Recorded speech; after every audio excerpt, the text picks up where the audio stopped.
Right, we're here working, making some cleats. A cleat is a little piece of board that you might put underneath a seat to hold something up on a boat.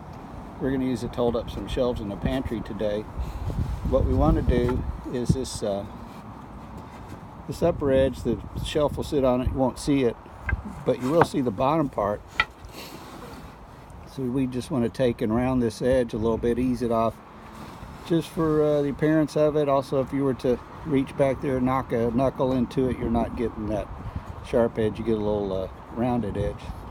So we use a router. We take our router and it's got that shape cut into it, and you can adjust this plate up and down to get the depth of cut you want. You can buy different radiuses. I believe this is a, well, I don't want to say it is. It's something, you know, they were measured like 1/4, 1/2, 3/4. I think this is around 1/2, but don't quote me. And then you run it down the edge of the work surface. So we're gonna do that next.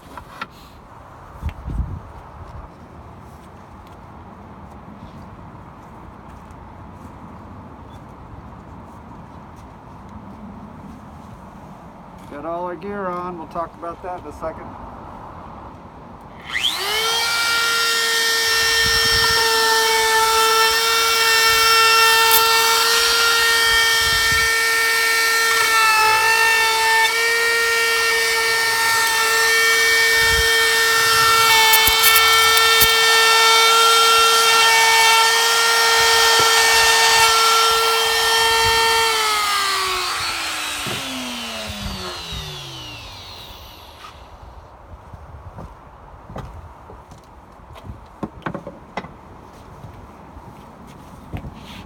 We're done with our tool. We can unplug it, get her up here. So like I say, we got some protective eyewear, a little mask to protect you against dust, and a few other things. Let's head into the shop, see what we got in there. Sitting around the corner here, out of the wind. Florida winter, it's about 60 today. So what we found for glasses are these made by 3M, called Nuvo. It's a protective eyewear, but it's also got a reader built into the bottom of it, so when your eyes have seen a few decades, you've got the little part at the bottom, the 1.5 diopter. That helps you get those fine details down in the corners and stuff. And this is a old pair we have. We got paint and dust and probably sawdust chips, a few other things on it.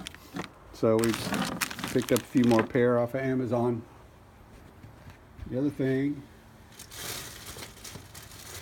we want to do is protect ourselves against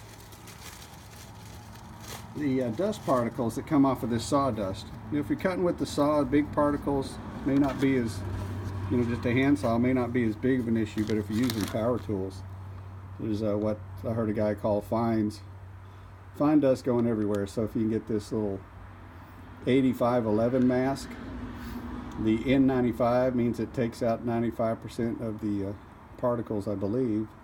It's good for sawdust and some basic sanding. You need to read up and know what you're sanding and where you're sanding.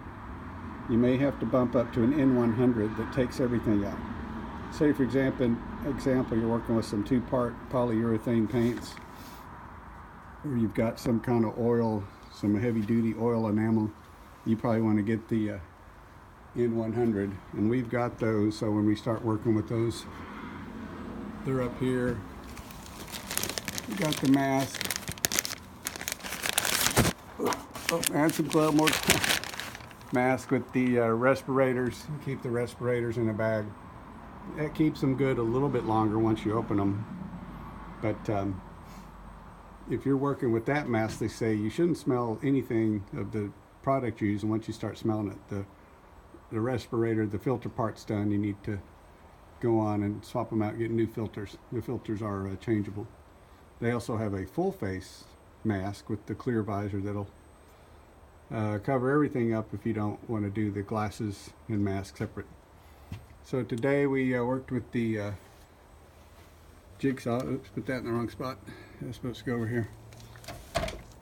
It was kind of a DeWalt day, and we had the router out, and then the Ryobi table saw got a little bit of action. So these have been good little saws. We've used it, we've had it since probably 2000, and I used it to cut up a bunch of flooring for some floor we put in our houses back in Texas. We also bought this little Ryobi chop saw. It's done all the things we need it to do, so we've been happy with both of them. We bought them about the same time, and they're coming up on 20 years old. So we put our saws like this on tables, planer, drill press, so that when it's time to chop something up, we bring it around outside and back it up against this table, put the wheel locks on, and if it's a big job, we'll bring out some more tables to work as in-feed or out-feed tables. So we're going to get back to work now. Here's the rest of the shelving. Got to cut it down, put some shapes on it, but that'll probably happen tomorrow. So hope y'all are having a good one. Talk to you later.